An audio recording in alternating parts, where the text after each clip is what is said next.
રાજકોટમાં એક હોસ્પિટલમાં ભર ઉનાળે દર્દીઓ પંખા લઈને આવવા મજબૂર બન્યા। રાજકોટમાં પદ્મકુંવરબા હોસ્પિટલની બેદરકારી સામે આવી છે, જેમાં ભર ઉનાળે આકરી ગરમીમાં દર્દીઓ પંખા લઈને આવવા મજબૂર બન્યા, કારણ કે હોસ્પિટલવાળા પંખા ચાલુ જ ન હતા।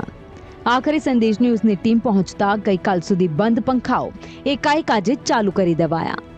પદ્મકુંવરબા હોસ્પિટલમાં 12 બેડ સામે માત્ર 2 જ પંખા હતા, જેના કારણે હોસ્પિટલમાં દર્દીઓ સગા સંબંધીઓ હેરાન પરેશાન થઈ ગયા।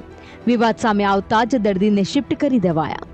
સમગ્ર મામલે આરએમઓ ડોક્ટર નૂતન લુંગાતરે સપ્તાહથી દર્દીઓને હાલાકી પડતી હોવાનો સ્વીકાર કર્યો। તેમણે કહ્યું કે હોસ્પિટલનું રિનોવેશન હાલમાં ચાલુ હોવાથી મુશ્કેલી પડી રહી છે।